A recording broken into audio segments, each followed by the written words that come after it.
So one thing I like to talk I like to try to sneak it into the interviews here and there. So I like to learn about someone's like philosophy or kind of the Mindset. their mindset on certain like subjects. So Okay.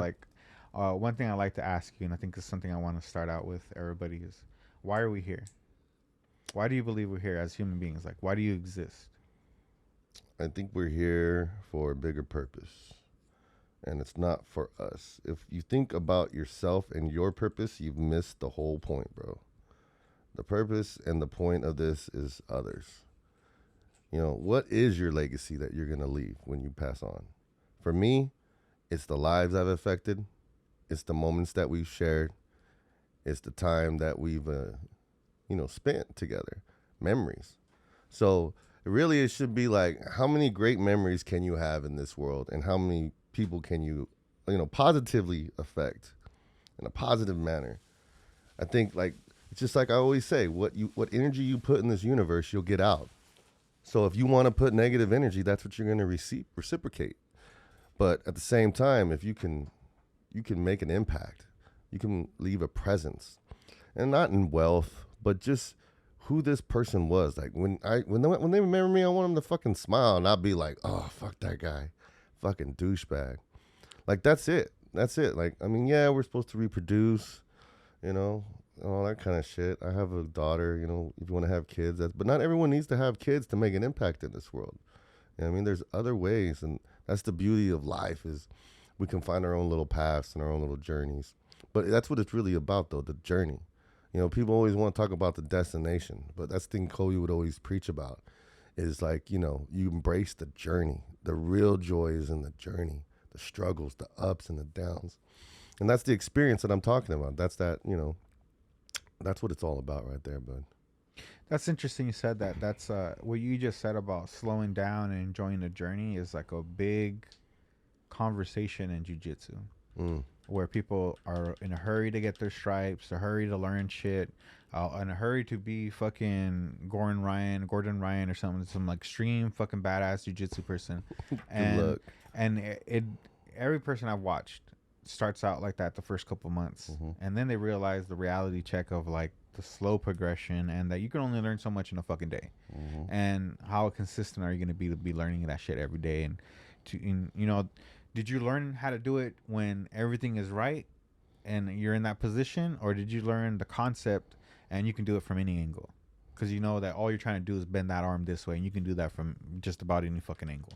You just were taught to do it this way. But do you understand that it's not about that position? Is rather it's about what you're doing to that joint or what you're doing to that neck and how you can get there, and how are you gonna get there? Chess, playing a little game of chess right there. Um, I love how they have systems for all these different techniques and strategies. Yeah, well, a lot of it comes from because there's rules, and so long as there's rules, there's advantages and disadvantages. Hmm. Because I haven't been to a kumite myself, where, these motherfuckers go at it with no rules and shit, and they're fucking gouging eyes and fucking biting Achilles and shit. They punch 5 times in 1 second. Ta ta ta ta ta. Just fucking. Oh, I know a dude that he does the bare or the Bare JC knuckle. Yamas. He does the bare knuckle, Uh-huh. and he was telling me that when this guy was talking about hitting as hard as he could, hitting some foot, and he's like, "Nah, you can't do that shit. You hit someone as hard as you can, you're gonna break your hand." Yep. He's People all, don't realize he's that, like, you can hit someone as hard as you can with the glove, but even then you can hurt yourself.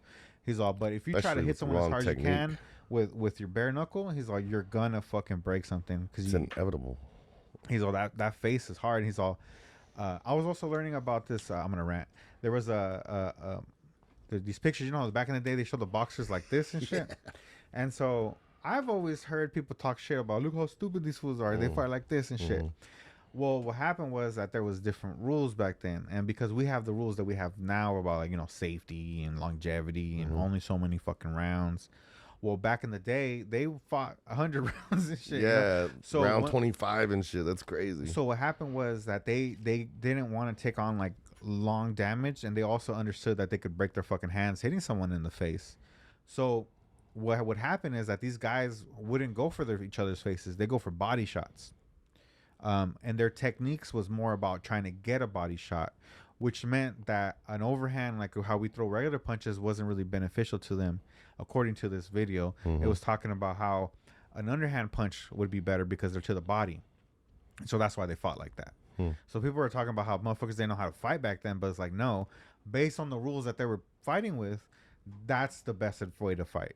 Whereas, like, you know, if you're in Bellator or when you're in UFC, there's different rules and there's different things you can do, because you would probably learn that if you can knee a motherfucker in the face, but there's rules where if the fucker has his hand down, you can't do that shit. Right. You know, so even though that's the best move, you can't do it. So what's the second best move that's legal?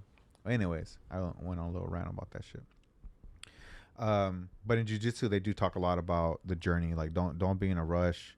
You know, and it's true, man. You meet people, you learn about their lives, and just like I think like in anything, when you get into, whether it be a church, a fraternity, an occupation, it kind of you build a network of people, and if you like those people, like, you just get more into it. And jiu-jitsu is one of those where if you get into it, most of it is not just improving yourself, but you're learning about how to have character. Like you said, like, you learn that it's about the journey, and so you apply it to your life. You go like, hey, you know what, I'm gonna enjoy my days and what I'm doing and going to school, and, you know, not being like, oh, my life sucks because I'm eating ramen every fucking day.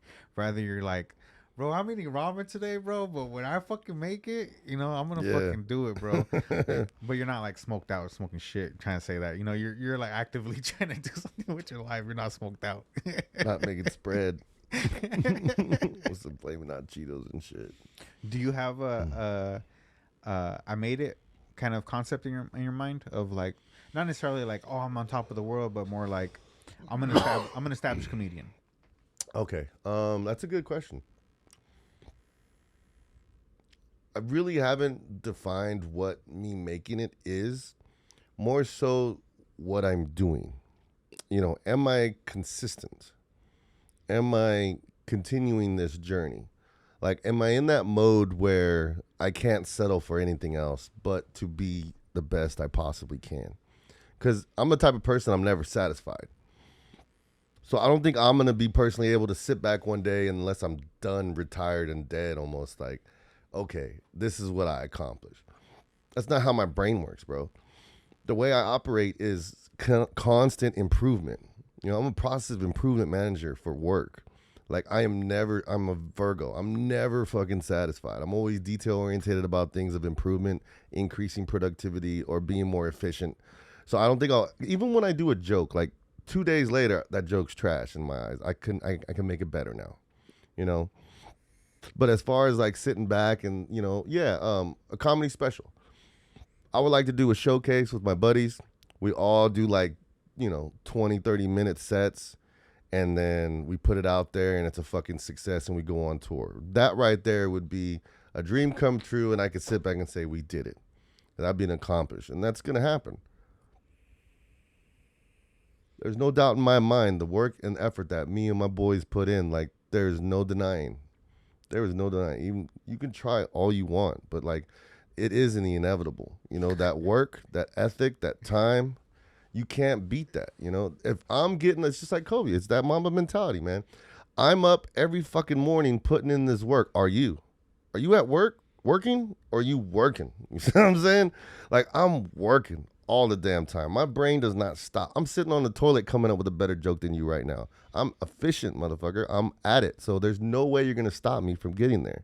All you're going to see is me proceed to get better and better. And then you're going to have to come to realization, fuck, I can't stand this dude, but he's fucking good. Have you, in the time you've done comedy and all the places you've gone, took notice of someone where you're like, either why are you wasting your time if you're not going to try? Or how can someone not improve? Like, I've seen this guy come here and he's trying, you know, but like, why is he not improving? I'll give you a good example. I got locked up for 3 weeks. I get locked up for 3 weeks, right? And all I do in jail is write.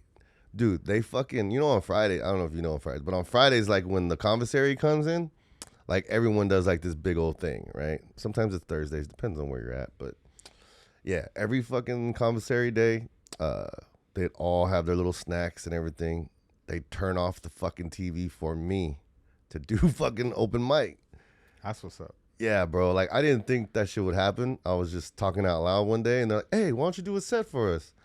I was like, "If we got the TV on all the day, we'll turn that shit off." And I was like, "I knew that's a big deal. That's a fucking big deal." Because there's actually rules about Yeah. who holds that TV and Yeah. shit. Like who turns it on, who turns it off. You know. There's so many rules in there, bro. And what's crazy is I'm not like a rule guy. I don't really, but I'm me, and I think me naturally is respectful. So it's appreciated. Yeah, Vero was just watching you, fool. He's like, look at this motherfucker right here. They started calling me OG right off the bat because I'm just older, you know. But they can tell from, I guess, what I look like or my perception or whatever that they have of me is just I've been through it, you know. And I'm not here to be bullshit. I'm just trying to get by, just like everybody else, man. But okay, so I was getting off topic. I come back after fucking 3 weeks, and I'm just curious. I'm like, how many of these people that I go to this open mic at Tumblr are gonna say the same goddamn jokes that they were saying 3 weeks ago with nothing added, nothing changed, and the same fucking variation? And then I hear this, 90%. and then I heard this dude tell his cat effing joke and his rabbit effing joke or whatever, and I'm just like, oh my god, I don't want to call out anybody, but it's just so primitive to me to be in that same mindset and thinking like I'm doing comedy, like pronouncing to people, I'm a comedian. No, you're not. You're like a fucking rerun, bro. You're a rerun. You're doing the same bits You're over. a rerun that nobody wants to watch. You're filling in dead air. The number That's one fucked up. greatest somebody gave me like a little praise, right? The best thing I heard ever was when they said, "Bro, I can hear you tell the same joke, never the same. It don't matter. It may be the same premise, but you're adding something new. You got this or this angle to it, or you pivot this point. You're always trying." And I was like, that's just who I am. I love you for saying that, though, man, because I appreciate that. Because someone recognizes it. And it's nice to have that because I've seen, again, doing shows with G, where depending on the price they paid was the way they told the joke. Not like the energy or anything like that. But Okay. nah, there's the 2 minute Version. Yeah. of the package, the bronze package. You know? I love it. I love And it. then there's the triple diamond package. Oh, Where yeah. this motherfucking joke don't end. It's 2 minutes with a tag of 2 minutes Mhm. and another 2 minutes, and then I'm gonna go on my other shit, and then I'm gonna bring it back. Yeah. And then that's That the is so triple, true. That's a triple diamond package right there. It's real though. When it gets to that point, it's real because like, especially with the crowds too. Like, if the crowd is like bullshit, you don't deserve my grade A shit. You know what I mean? I'm just gonna give you a tidbit, like a snippet of it. You're gonna like it, and then I'm gonna keep it moving because you know what? You guys don't want to put in the work or time or the effort in the show. That's fine. I'm big on energy, bro. I'm really big on energy. When I get into a room, it doesn't even have to be a lot of people, but if the people are good people, if they came with the purpose of laughing, they came with a reason. Like, I respect that. So I'm gonna give you my undivided best possible, and I'm not there to half-ass shit. You know, that's more like a petty thing that I do in a situation like somebody is wronging me or something that's going on, and I'm just like, fuck this place, you know? Yeah. Then I'm just like, whatever. But when it comes to the crowd, like, they deserve the best of me if they choose to be participants in it, you know? Yeah. It's like in a mutual agreement where we're going upon, like, you came here for a reason, not because the football game's on or this. And those are tough ass fucking rooms too. Like, you go to a biker bar, but that's a challenge too. Like, I've never seen a room I didn't want. Didn't mean I liked it, but I want to hit every room. I want to be in every situation. You know, I want that muscle memory of knowing this motherfucker right here, this is what he wants. Yeah, I know what he wants. Have you come across? Everybody has different names. So I've heard chuckle bitches, Chuckle fuckers? chuckle fuckers. Any thoughts on that subject? Have you seen it? Yeah. Do you think that's cool? Do you think it's kind of lame? Do you like it's just another fucking genre? I definitely think there is a version of, you know, the basketball groupies, the chuckle fuckers. That's really what they are, is they're groupies. They go to a lot of the shows, the different comics they're banging. What's crazy is like they could make a fucking showcase. They could do a festival with all the comics that they've slept with sometimes. It's crazy. And I get it. You know, hey, if that's your lane, so be it. Be a chuckle fucker. But what's crazy to me is when like it gets thrusted in front of me. Like, bro, there was this time I was watching this comic. I'm not gonna use any names, but this one person was getting fingered by this other person in my line of sight of watching a comedy show, and that's where I draw the fucking line. I wanted to go over there and choke these motherfuckers out, both of them. Both of them are in the game, been in the game for a while, whatever, and I was just like, fuck, man. I came here to watch a show, not to see your show. Had it been two chuckle bitches, would you have been mad? Still. Like, Still, bro. I didn't come here for that. It's fucking If I want that, I'll go on fucking, you know. I'm the entertainment, bitch. You're fucking with my shit. This is my sanctity right now. And it's like you're in my line of view. Like, I can't avoid it. Like, everywhere I look, it's there. Like, I had to move. And I was just like, you know what? I'm going to go outside. And It's all the server and shit. It's like, man, get your finger out my fries and shit. I went outside to smoke, and then I told my boy I just took vented out. You know, I was just like, I gotta get this shit off my chest so I can fucking decompress. You know, it's best to let it out. So I did, and I just went back, and everything was fine afterwards. The only time I took notice of it, I wasn't really considering the person a chuckle fucker. I thought it was just a person really trying to do comedy for a little bit. Mm-hmm. And then kind of, you know, whatever word gets around, people like to brag and whatever the fuck. And so I took notice that like it's one thing when like you have like the groupies, right? You want to call them groupies. It's one thing if they're groupies, but then like it's kind of weird when they end up dating one of the comics. That's fucking weird, bro. Or they get married. I haven't seen that yet. No. But I can see. I can imagine it's happening. I remember. I'll tell you one. I don't want to give too much detail. Let me see. One of the comics had a party. I won't say what type because then I'm narrowing down. But anyways, it was just a party, right? All the comics went to hang out, and there was obviously the people who do comedy, the people who are somehow related to the people who do comedy, and then the fans, right? The people who kind of hang out and don't do comedy. They talk about wanting to do comedy someday, but they're just kind of hanging out. Anyways, the chuckle fuckers, some ways.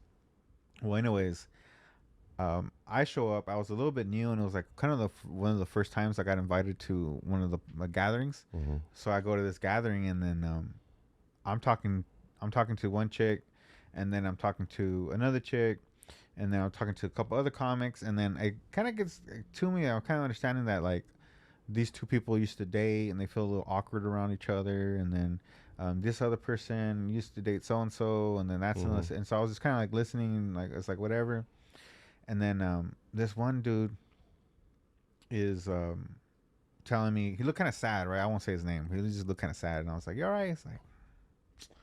And he's just drinking by himself in the kitchen and shit. And I'm just like, all right, whatever. I'm not going to keep trying to pep this guy up and shit. I'm just going to go outside and have fun with the fucking games. And so I go out there, and this chick is talking to me. I never met her before. Mm-hmm. And she was like, hey, well, and she was like, oh, I've seen you a couple of times, blah, blah, Iceberg. And I was like, yeah. She's like, you're funny. I was like, all right. And then I was like, what are you guys doing? Like, oh, we're going to start a game of ping pong. Was it beer pong? Mm-hmm. Beer pong, do you want to play? I was like, yeah, I'm down. Just fucking do it. And so we start playing and play a game. And then she like the night's going and stuff, and then next thing you know, this girl's telling me like random shit. Where like where's this going? Like, I mean, is this bitch just fucking ranting, or is this bitch fucking telling me some shit where I wasn't interested anyways? But right, I mean, but I was still trying to figure out like throwing feelers out. Yeah, because she was just like, I just love sucking dick, and I was just like, God, that's a. I made the same sound. I was like, all right. Tell me more. Tell me more. And so she just kind of makes those passes, you know, where she's making these comments about just, you know, needing some dick to suck and how she loves sucking dick and she could go for sucking a dick, and I'm just kind of like ignoring it, which I felt bad too because she was throwing it out there. Yeah, really hard. And then I was kind of like, all right, and for all I knew, I'm glad. I didn't know who she was or what was going on in the moment, but later on I kind of figured it out and shit. So I'm just like, oh, okay. And so, I go back inside, and the dude is still fucking sad, bro. And so all of a sudden he tells me that he liked that girl, and that he had, I guess they had broken up or something, and then like she's still hanging out, and now she's trying to suck suck off other comics and shit. Yeah, And this that's gotta be rough. This fool still has like feelings for her. I could tell. Obviously, he's all sad, right? Yeah. And so then I'm not gonna tell this fool like, bro, this bitch just trying to suck my dick outside. Hey, bro, she really likes sucking dick, dog. She really does. Hey, bro. And the only thing it really did though was kind of like exactly what you were saying. I was just kind of like, that shit must be good. This was that sprung. She did something to this fool. Mm-hmm. And I was like, was it sucking his dick? You know? And so It's really hard. It's really hard to get rid of somebody that sucks really good dick, dog. Like they really got to piss you off. And so like maybe like a hour later or something, you know, you get lost in the party and shit. Yeah. The next time I'm like thinking like, what happened to the beer pong game? Like I thought we were still playing beer pong. And all of a sudden I was like, oh, what happened to the Wego? And then also, I shouldn't have said that. Fuck. I was like, what? Cut. So I was like, what happened to this girl? And so I put two and two together. They both got drunk enough to where like they went to the car and like I knew they went I'm to the car. gonna guess she sucked dick. I'm gonna assume that she got to suck a dick, you know? Yeah, man. But I was like, she was gonna suck a dick, you know? Yeah. And it wasn't the one she wanted to go to, and she knew that dick, right? In my mind, I'm like, she knew that dick, and she was like, I'm still gonna try to find a better dick, like or another dick. Comfortability. That's sad. You get comfortable with stuff. She don't like him, not even his dick, and he's there in the kitchen drinking by himself, sad. That's just crazy. Yeah, I don't get that shit, man. Like for me, like I'm so focused on where I'm going. Like even chicks that I talk to, like it has to be known, comedy is priority. Like everything falls behind that. And if you don't accept that, tough shit. I really don't give a fuck, you know. And I think that's why me being single for so long really kind of helps me being in the comedy scene, because I'm so not focused on like chicks are all over the place. Like my homegirl was telling me, she's like, all these beautiful women are at your show. Look at this, da da da. And I'm just like, they're homies. They're friends. They're supporters, really. Yeah. Do I want to fuck all my supporters and ruin the support? Kind of tainted if you do that. And one of the comics that I met in the very beginning, it was so funny. This is a great story of this guy. He's literally telling me how he's on Plenty of Fish and he's promoting his comedy, right? And he's meeting all these chicks and he's banging all these chicks that go to his show. But it's a bad thing because then the other chick goes to the show and then all this drama unfolds. And as he's telling me, this chick walks up to our table and is like, why haven't you responded to my text? And I was like, oh shit, like real time right here. I've seen experience, you know? And I was like, at that point, I was like, there's no way. There's no way, not with a 10-foot pole would I get that close. You know, I want to keep my sanctity pure right now. So if it's something outside of that area of vicinity, great. If it's something I can like get a little change from what I'm doing to get away from things, like decompress, great. I love going on trips out of town. I love going places. I like your Trump pose right there. But the power stance. But yeah, this is my back starting to hurt, so I'm excited. Need more support. Elbowed my shit right now. Good. But we'll start wrapping up then. Also, so we can take a little break. Any shows coming up? Anything you want to promote? Obviously, there's the comedy clubs that we have. Yeah. So first and foremost, Jokes on You every Monday. It is a roast battle setting. The best thing about it is anyone can come in and roast. So like your mom and your dad, if they had beef, they could come and roast each other. We have people that can help write. And we have tons of comics that are at our disposal if need be. But I could just imagine, like, we had a couple come in, a boyfriend and girlfriend. And some of them are, they're struggling comics. So it really brought a different feel to it. So I definitely like how we're doing a DeSouza Mero style, where we show a video clip in the beginning and we talk shit and we have an audience microphone so the audience can get involved. Really helps them get their heckling out of the way before the show starts, I think. Yeah. So they get all that shit out there, and then we're like, okay, shut the fuck up now. And then we do the improv mic, so you have over 100 suggestions that come up on the screen. We have a green screen. We can really record. Some pretty cool stuff we're doing there. And eventually, like, it's like you were saying earlier, Mondays is like one of the slowest days I ever hear from all the clubs. Well, we're developing this, this Monday show that's live.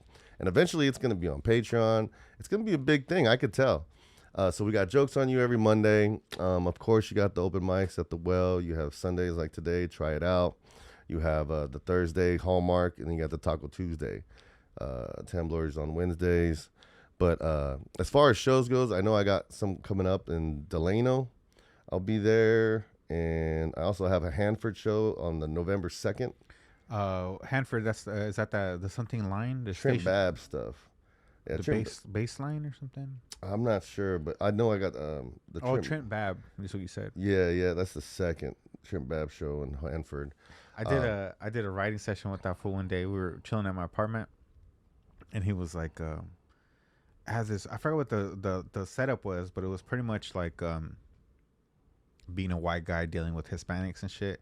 So I was like, what's like the go-to, I caramba or some bullshit, like I didn't want him to do that one. So I was like, he was like, hey man, like, what would be a good tag right there? And I was like, fucking, you could always say like if they're mocking you, pendejo. That's usually a common thing that we do to people. We call them pendejos and shit, or pelon, or so we call them something white. Slang. Something that they're not really gonna know that we're making fun of them or some shit, right? At first. And so I think the concept was like stupid or something. So I was like, pendejo, pinche pendejo or something. So he's like, oh, okay, pinche pendejo. I was like, okay. Well, one of the other comics had a joke where his punchline was pinche pendejos or something. And so I guess these two start going, this motherfucker stole my joke. Oh, my God. And then so I was like, nah, you can just have the same tagline, bro. You don't have the same joke. It's just the tagline. But that tagline is a cultural tagline. It's like, not, who doesn't? You don't own pinche the word. pendejo, like it's a phrase. We say it all the time. I kind of felt that about when I started doing comedy.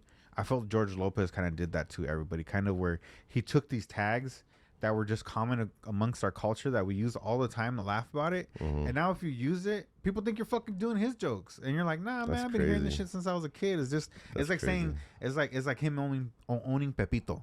It's like if he goes and tells a Pepito joke and now you're like, oh, I'm gonna tell a Pepito joke, and they're like, oh, you stole that shit from George Lopez. It's like, nah, that shit's been going on forever. I do use a lot of slang, and it's just stuff that you grow up with, like you said. Last night when I said Spencer, like dispensa, everybody knows that shit in the culture, but when you hear it in that format, it's like fucking hilarious. No mames, people say that shit. I say tu sabes, because I use it in that form when I'm using it, and then everyone starts chuckling. It's just something that it feels at home, I think, too. Like we can relate to that. It's that connective tissue I talk about. And also those words, because those words or those phrases have meaning to us. You can distinguish where someone's from, even though you're speaking the same language. Like if someone says vale, like I know he ain't from Mexicali. You know what I mean? He's not even from Tijuana. Like he's fucking Sonora or like probably even more south. Mad regional shit, yo. That's crazy about our culture like that too. And that's why when you go to jail, I say cubo, and then people know that more as like California, Tijuana. I say that. Or arre. I say arre too. When someone says something to me, but instead of saying okay or sí, I'll be like, arre pues. Arre. And then when I say arre, people know that I have family from TJ, or somehow I'm connected to people from northern southern California. Yeah.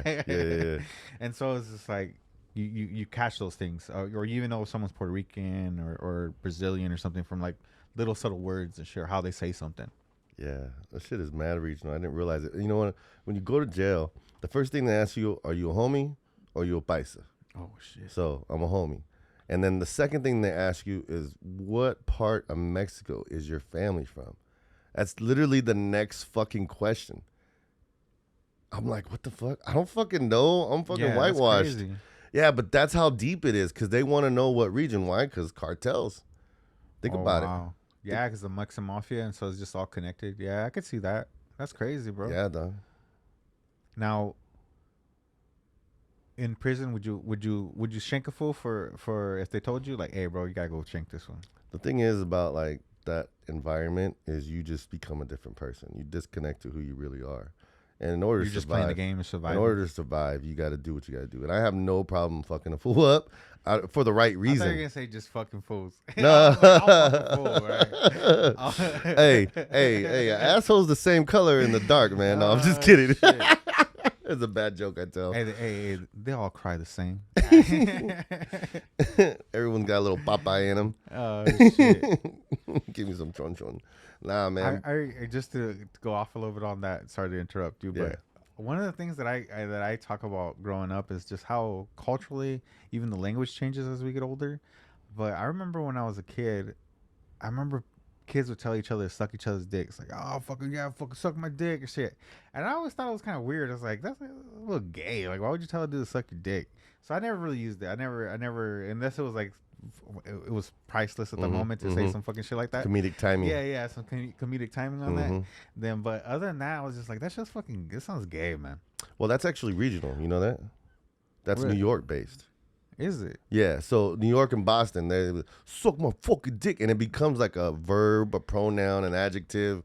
They use it in different formats, like that "your" that I do. Yeah. Your is a hello in New York. So every time when I go up on the mic, I give a little shout out to that shit because of the Susan Mero show. They go "your," and that's kind of become my ad lib now. Like people know that. That and fucking I digress. I say that shit a lot. I forgot what the point of what I was saying. What was I saying? I forgot what the fuck I said when you said what you said. Oh man, I'm fucking high. Are you? You've been hitting that shit, bro. Yeah, caught the vapors. We're going off on. Goddamn. Oh, gay shit and fucking suck my dick. Oh yeah, people saying. Oh, so another thing too was like I remember, it was even in music. It did not age well, bro. I remember I want to say it's like an NWA song, and I want to say it's Nate Dogg or Dre, where they're like, "I even made him suck my dick, and he tried to make me nut, but I ain't gay," or some shit like that. And I was like, that's hella gay. I remember even hearing it, and I was like, there's nothing gangster about that shit, bro. Like, that's hella gay. Dude, I can always go back to the day when I heard Eazy-E talk about transvestites for the first time. Like, that was so eye-opening. I pulled down the panties and the Yeah. bitch had a dick. Bigger than mine or some shit. Oh right? my Yeah. God, like, it was so mind-blowing at that point because I really didn't know anything as a kid. What did he say he did? Did he say He was killed doing a the bank bitch? robbery. He was doing a bank robbery, and then he pulled this chick to the side that what you thought was a bitch was nothing but a man. Oh my God, that was so fucking hard. But it was like, it was done artistically. Yeah. So that's why it impacted me so much. And then I realized, like, oh shit, there's transgender people. I didn't fucking know. Thank you, Eazy-E, for making me more knowledgeable, dog. Who would have thought a Look fucking at- hood now you know dude, Rainbow and crack shit. fucking dealer is gonna introduce a kid to fucking day? That's being woke, if I ever heard. My favorite bank robbery rap song is by Tech Nine. He has one where he's talking to the teller, and then he starts making. She's like, "Hey, you're Tech Nine. He's like, I know you from high school. You used to make beats and shit. Come on, do it for me." He's like, "Nah, not right now, man. I'm trying to do this." She's like, "Come on, man, come on." He's like, "All right, man." He's like, tuk, tuk, tuk, tuk, tuk. He's like making his beat, and then he's all, I'm here to rob the bank and blah blah blah. You asked for it. Like, he got a baton, but I got a shotgun and some shit like. I was like, oh shit. That's just hard. Yeah, he went hard. Tech Nine. Bro. I was doing a comedy show at Jerry's Pizza, and Corina, the owner, and her husband's name is escaping me because I didn't have to say his name so many times. But Corina, I remember her name. She's the owner, the female owner. She gave me some free tickets to. I want to say it was Tech Nine. Was it Tech Nine or was it Andre Nicotine? No, I want to say it's Tech Nine. Tech Nine, and I was like, fuck yeah, I want to go see that shit. And so, I'm so old, bro. I'm so old. I used to go to I never went to concerts. I would go to like maybe like a show or something, but not like a full blown promoted shit, you know, like a concert. And so I'm like, oh, tickets say fucking 10. I'm gonna be there. I show up at fucking 9:30. Next, you know, I'm fucking drunk, bro, because I've been drinking by myself. It's about to be 11 and shit, and this fool still ain't there. Oh, they show up late, mad late. Oh, bro, I was like buzzed, and I was like, you know what? I'm fucking buzzed, and like I don't think this was showing up. And they're like, his RV's outside. I was like, when is he getting down? They're like, I don't know. Like I think feel like it. I think what it was is they were trying to buy some time or some shit, or maybe like they were short cash. Not Jerry's Pizza, but the people putting on the show. The promoters. Yeah, the promoters. It's the number one reason. And so like so we were just kind of like waiting, and I got to the point where I was just like, you know what? I'm buzzed. I'm just gonna get a fucking Uber, go home.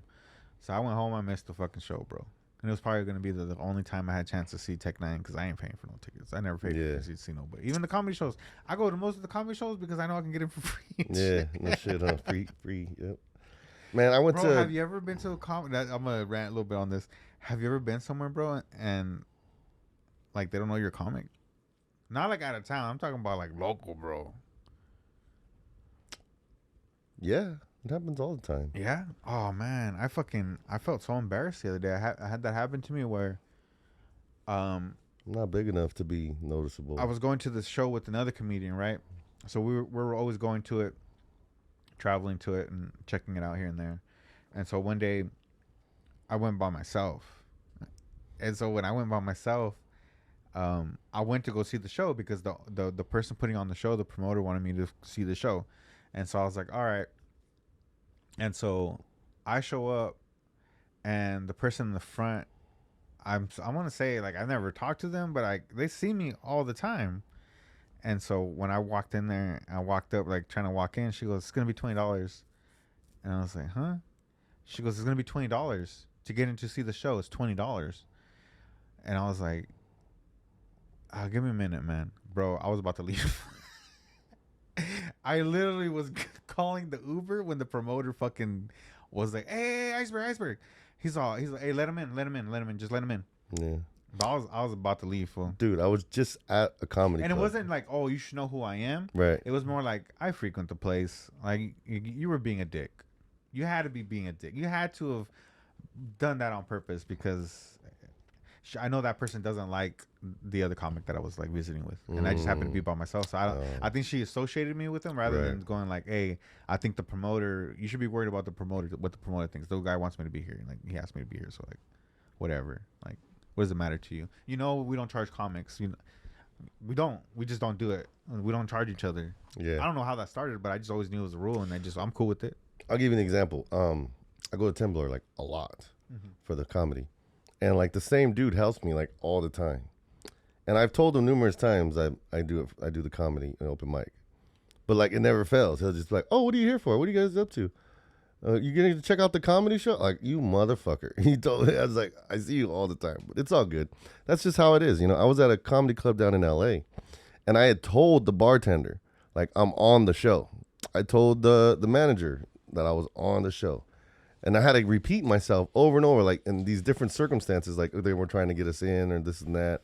The guy who I was needing to talk to was in there. I was just going to go see him real quick. And I just had to keep telling it, I'm a comic. It's like, it was almost like stupid. Like, I'm a comic. I'm the comic. I'm a comic. Like, it was so prevalent. Like, I'm nobody, you know? And it's humbling, but actually that's what I want it to be. I don't want nobody to know me, you know? Because when it does happen, it's going to fucking impact even more. You know, that's the shit that drives me. Like, I want people not to know me. So, like, one day they're like, "Oh, I know this motherfucker." Because it's going to change, you know, with the work. Everything with work, man. Yes, sir. And serious commitment. Not just like, like, oh, if I just keep going up to these open mics, I'm going to get better. It's like, no, you have to work on your time. And you have to, I mean, you think it's funny, but it's not working out, bro. Just try something else. I think the hardest. Another observation that I made about comics, and I don't really go around telling comics this, but it is something that I'll talk about on the podcast, I guess, is my observation of people who don't do new material, all alcoholics, hard alcoholics. Yeah, definitely. Yeah, that's just On the road, all the people that I was like, fuck, this fool is a hard drunk. Like, I knew they were fucked up before they went up, or I knew they were fucked up right after they went up. Or that they gotta take shots. You'll see people, they'll take a shot here and there, and it's more for their fucking nerves and shit because they're alcoholics and they gotta have a drink and shit. Yeah. And the first fucking pattern that I noticed was like, they all, every time I see them, it's the same set. Same set. Yeah. Been telling those jokes for who knows, 30, 40, 10 years. I had to get told to stop doing new material, to focus on a type 5. And I respected that conversation because he was right. I'm so hell-bent on having new shit each week. Dude, like every show, every open mic I would go to, I'd try to have something new. But it was just natural because throughout the day, my brain's always working. I see something funny in an angle, I want to touch. I see something in current events. Here I go. Let me talk about this. I was Mr. Current Event for a long time where I just challenged myself. Something new. I was just gonna throw in the fucking set. Something current. Boom. Just to test myself. Just to to flex that muscle to get that workout in. And I don't think a lot of dudes think like that. You know what I mean? Like they have a few things that they're working on. They want to perfect it. That's great. I can do that too. But then on top of that, I can add something at the end or the beginning or in the middle that I've been trying to work out. I got something new on the table. I always would do that, like either in the beginning, the middle, or the end.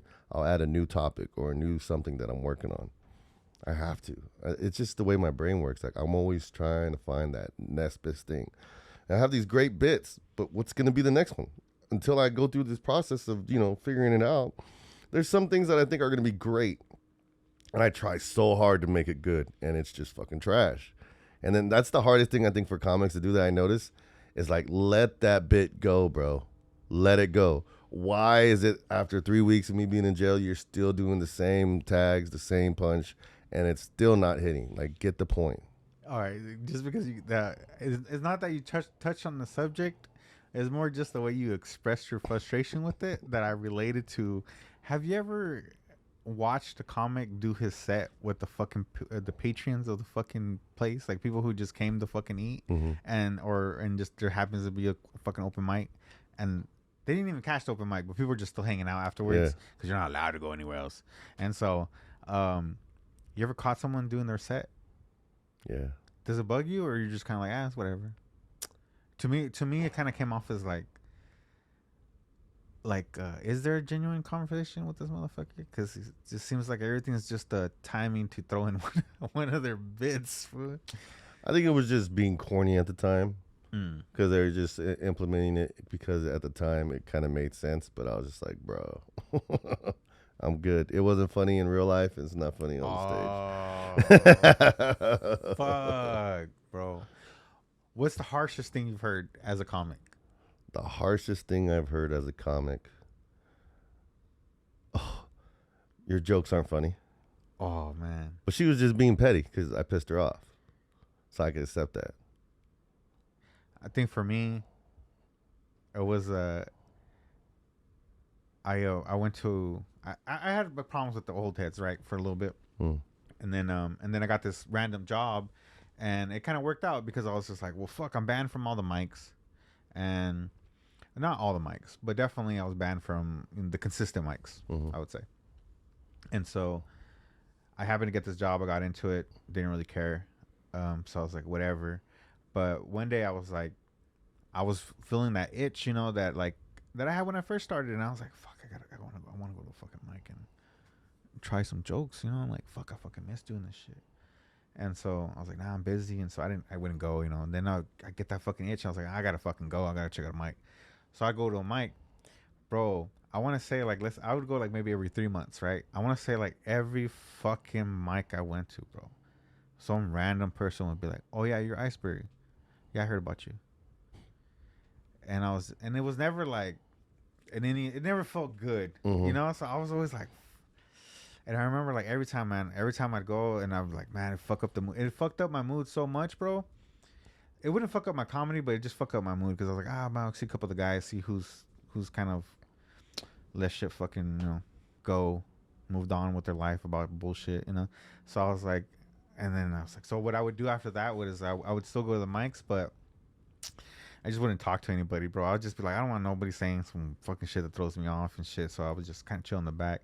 But then that kind of backfired. I'm ranting now, but it kind of backfired because then people thought I was stuck up and not wanting to fucking talk to people and shit like that. Like you're isolating yourself. But I was like, nah, I'm just kind of tired of these new people who don't know me saying fucking offhand comments about something someone else fucking told me. Yeah, they don't even know someone who has problems, fucking saying running their mouth. Yeah, I give everyone their own opportunity to fuck me over. You fuck me over, okay, cool. I know where we stand. But I'm all about even just in general, just giving people opportunity to be themselves. And most people are, bro. I think with shit in San Francisco, everybody being all fucking negative and shit. I'll tell you, man. For the most part, if you're like you said earlier, if you're a positive person, that shit just sucks people in. And sometimes it does suck in people who prey on good people. But for the most part, you meet cool people, bro. You meet people who who are genuine friends, or people who not necessarily your friends, but they're people you can hang out with and feel comfortable. They're not gonna be like trying to fucking leave you with a tab or steal your shit in your Fuck, house, or yeah. like just not be fucking weirdos and shit. It's just, and there's so much fucking weirdos in entertainment, bro.